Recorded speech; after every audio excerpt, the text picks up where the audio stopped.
Hey, what's up? My name is Kamal, and today I'm going to explain how to change a front axle on an FJ Cruiser. Ours is a 2007. I explained this in other videos. The reason we're replacing this one is because the inner boot just got messed up. The clamp in the front part of the boot just tore right off. And I did just kind of band-aid fix it with just a clamp that I could put on there. And it did work, and you can see it's just slowly leaking out here. It's not as bad as it was, but obviously I don't want to keep it like that, so we're replacing it. I know you can do like rebuild kits for these, but if anybody's ever done that before, you know how much of a pain it is, and that's probably my least favorite thing to do on any car. So we're just replacing them. Decided to do both since I'm gonna replace them. I'll put the link to the description where I got these. I got two. I got them from Rock Auto, and they have like a few options like economy, standard, replacement, and then the heavy duty.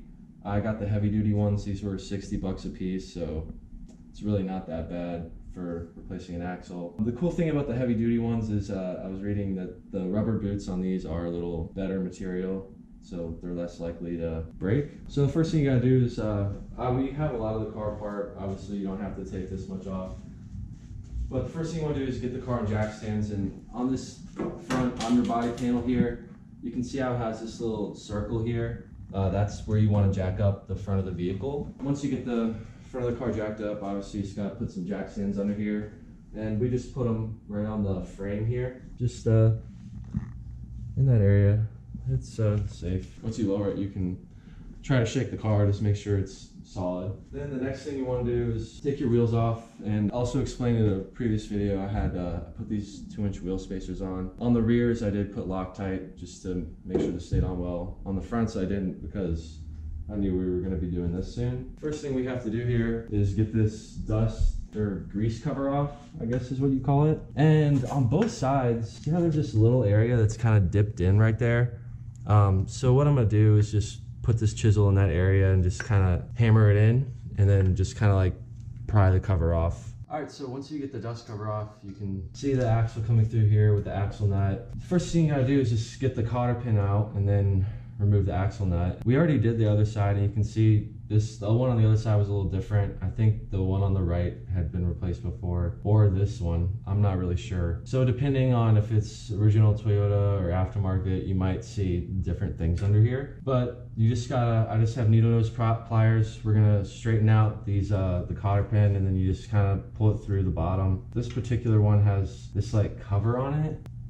All right, so this little cover on here, when we're going back on, because the new one we got has this same kind of system where it's the axle nut and then this cover that you kind of put on to, because see, depending on where you put it on, you won't be able to put the cotter pin through. So you see how you just got to keep turning this till it gets to the right one that allows you to do that. So this system is kind of cool because on this one, when you torque it down to, I guess it's 175 foot-pounds is the torque spec for this, it might not be perfectly lined up. So this system where it's the nut and then this piece that goes on, I guess is a little more helpful because it allows you to be able to put the cotter pin through without having to like loosen this or just tighten it down a little further in order to get that hole to line up. So now we'll take off this axle nut. So the axle nut is a 35mm socket. You can use like a breaker bar and just use something to prop the brake pedal down so it's held down, or if you have a second person, they can hold the brake while you try to break this loose. It might be extremely difficult, so the other option you have is just to use an impact gun and zap it off.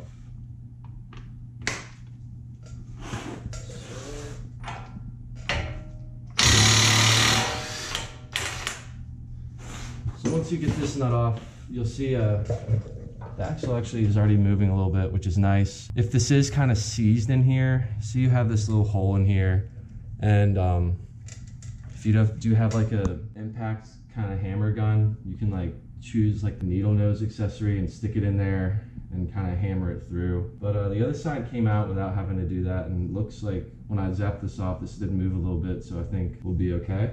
So the next thing you want to do is you'll see your sway bar end link here. It's just a nut, a 17mm nut on the back of this. So I'm just going to use a wrench to take that off and then just kind of move this out of the way.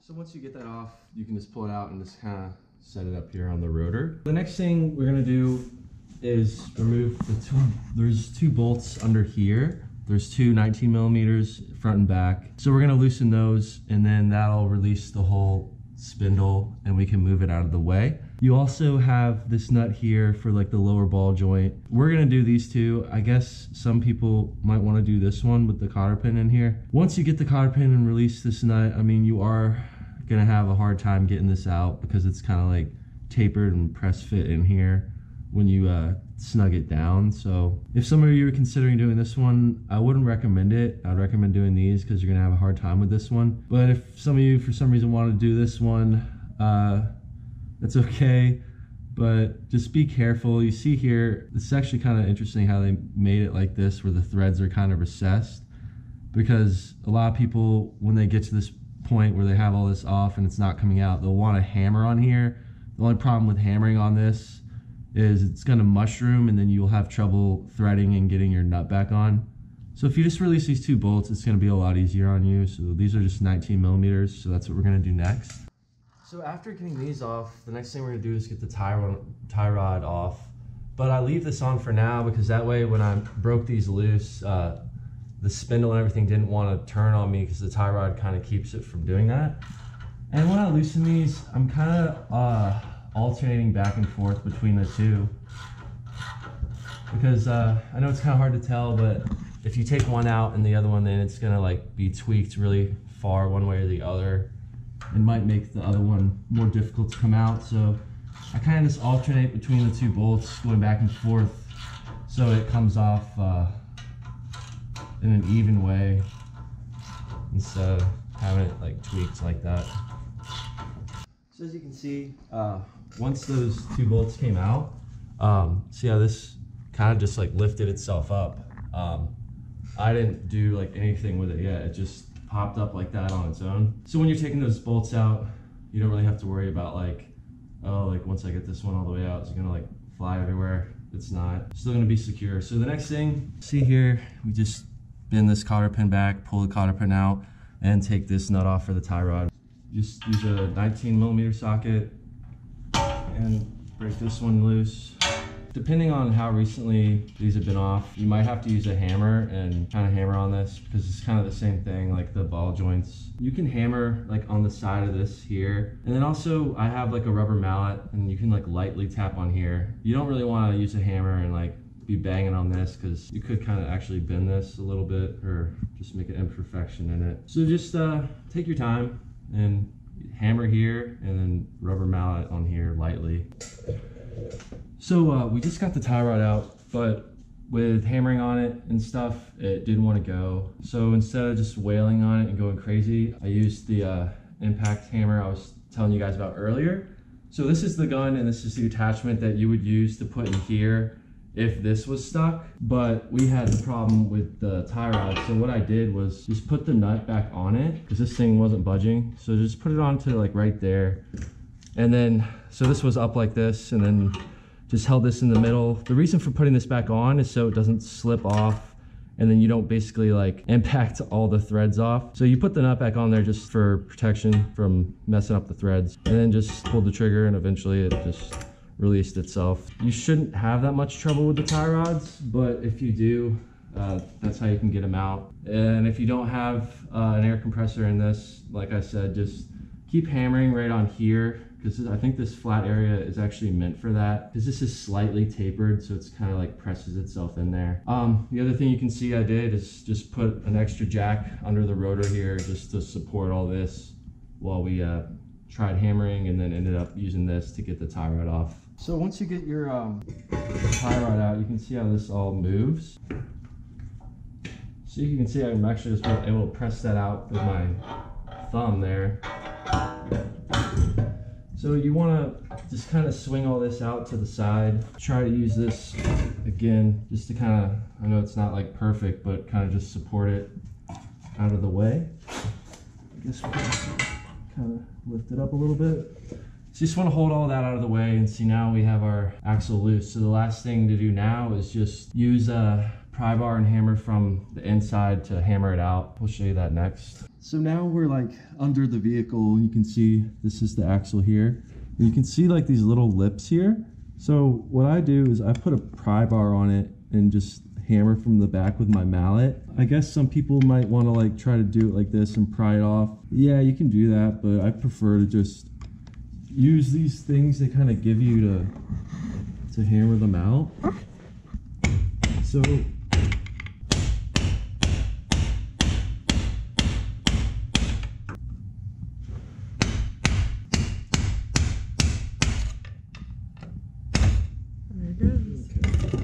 so y'all were able to see, I was able to just hammer on these lips here, and I wasn't like wailing on it too crazy, and you can see it just slowly pops itself out. So that's it. Now we can get ready to go back in with the new one. So the only thing that I don't have that I would recommend getting is this like little metal ring here. Like this pops off, and you can replace this because you can see how the seal in here, see how it's torn in this area? The only part that's really still intact is right there. I wish I had gotten new ones of these, but I didn't. So if you're doing this, I would recommend it because you can see how it's kind of beat up. So the only thing before going in is, you know, you can pop this one off, and then when you put the new one on, I would just use your mallet and just kind of lightly tap around till it's seated and flush. And then you just want to put some grease in the inside of there. Then you're good. You can just check the seal in here, and you can see this, the seal for the diff it looks okay. But that's another thing you just would want to check. Just look at this and make sure it's not like super beat up or anything, because you might want to also replace this seal. But that's pretty much it. We're ready to go in reverse order and put everything back together. While I had all that out, if anybody had the same problem where the boot was torn and you had all the grease everywhere, you might as well just, while you have all that room, clean up all the grease, because there was a ton behind here and whatnot. That way, if it happens again, you don't have to question whether the grease that's there is from before or from something new. So before we put this in, you can see the snap ring is on here. Just make sure that's on there, because that's what really holds this into the differential. And the other thing I did is just kind of like use the rag, just kind of wiped up around the seal on the outside here. You don't need to wipe anything in there because, you know, that's where your differential fluid and stuff is, and you just want to leave that alone. So to get this in, you shouldn't need any tools. Really, it's just a matter of lining up the splines and then hammering it in there, which is kind of tricky.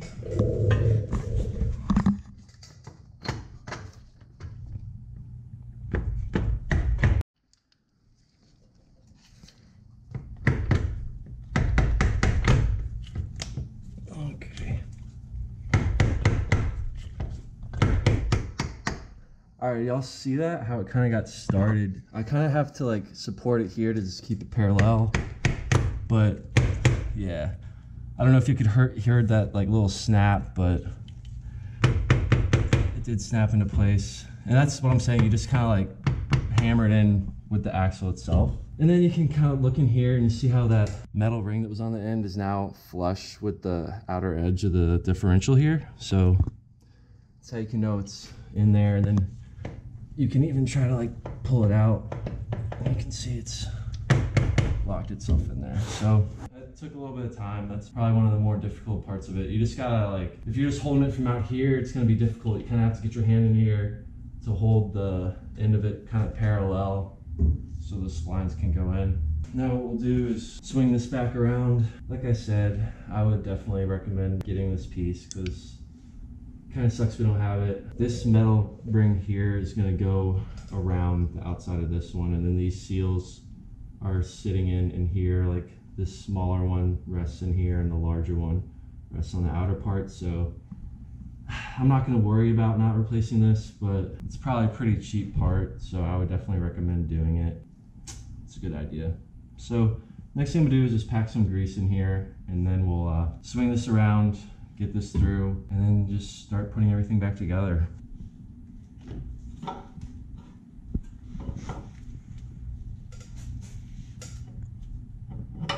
So we put some grease in there. Now we can slide this through. Now the only thing left to do, get your tie rod back in here. So we'll just start torquing things down in the exact reverse order that we took all the stuff off. So for the tie rod, you just want to torque this one down to 65 foot-pounds. You can see the stuff's gonna move a little bit on you, so it wouldn't be a bad idea to have somebody help you, or you can just manage on your own. So here's the old cotter pin.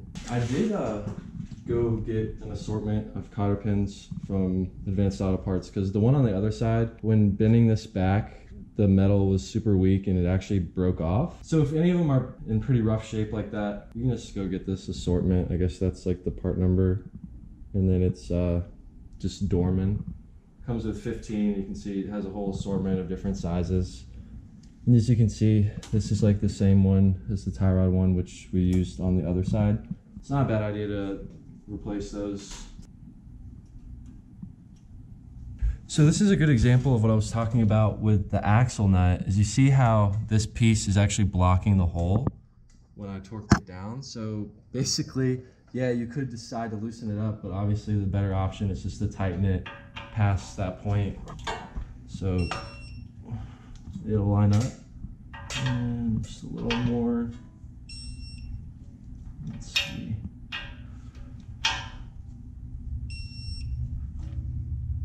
That should be enough. Get this through there now. But yeah, it's always so it'll fit through now. Yeah, definitely. If you do get in that kind of situation, yeah, just tighten it down a little more until you are able to get the cotter pin through there. That's good, I guess. And then I just bend this top one all the way back over, and then the one in the back you can just kind of push down. And that's pretty much it.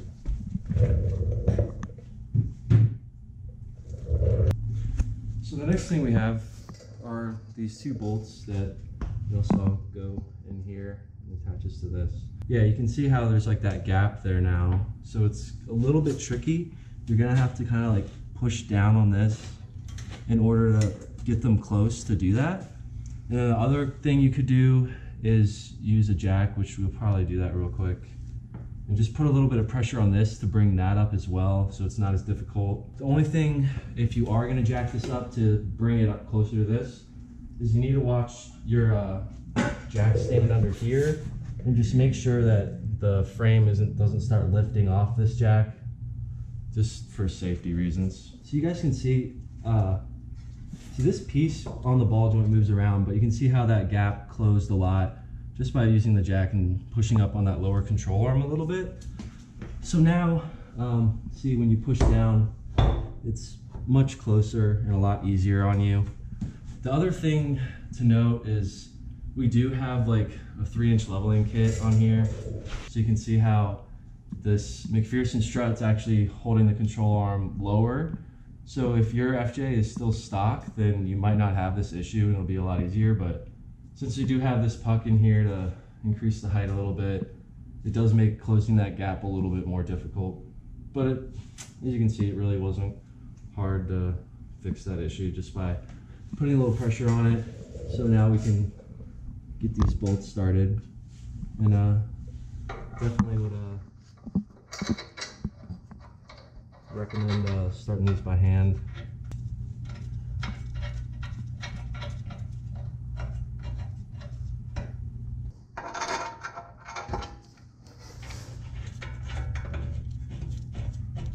Both are going in by hand easily, and that's what you want. Definitely don't want to cross thread these kind of components because that can be dangerous. All right, so we just got those two bolts in, like I was saying, and when tightening them down, I just alternated left and right. I didn't put one all the way in and then do the other one, because you want that piece to move up evenly. So just, you know, ratchet this one a little bit and the rear one, just keep going back and forth till they're snug. And then we torque those down to 120 foot-pounds, the front and rear one. So once you do that, you can get your sway bar back in place. And this can be a little bit tricky. I don't know if lowering that will help. Yeah, it did help. So with that pressure on the lower control arm, this didn't want to go in. So if you just release that, it should go in easy now. So this was just that 17mm nut. And this one we're going to torque down to 52 foot-pounds. All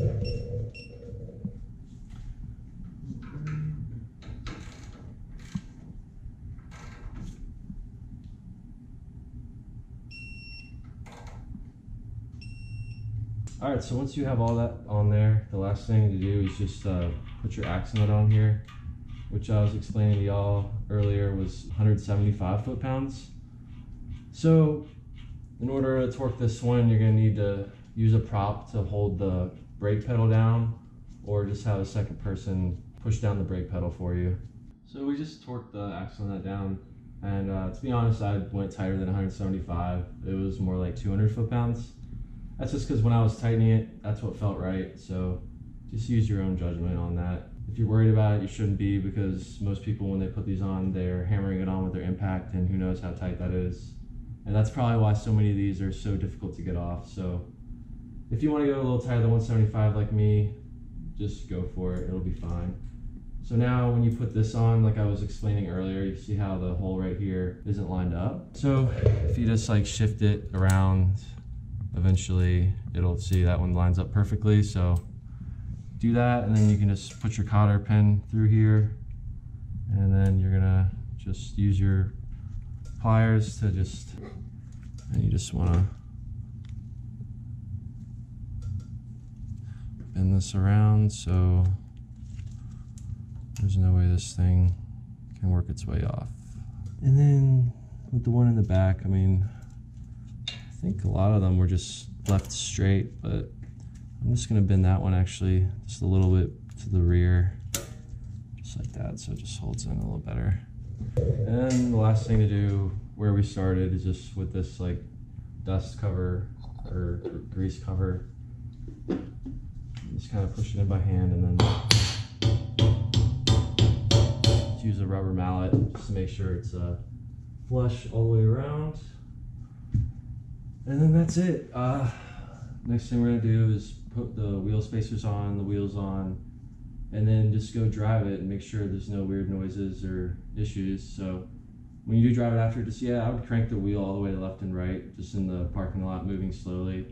Just make sure there's no weird noises and clicking sounds. And then that's it. So yeah, thanks for watching. I mean, this wasn't that bad. It really isn't that hard. The only thing we had an issue with was this tie rod, just getting that out.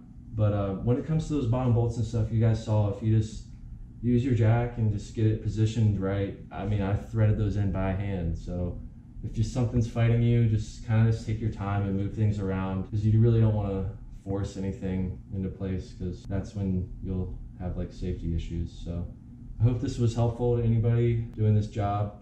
And like I said, the only thing I recommend that I didn't do was that like little seal on the back that the axle goes into in here. It was pretty beat up. I really doubt that I'll have any grease or anything come out of that area, just because of how many rubber seals there are holding all that stuff into place. But yeah, like the video, subscribe to the channel if you want to see other stuff we do to this FJ and my other cars. And thanks for watching. Hope this was helpful. So peace. I'll see y'all soon.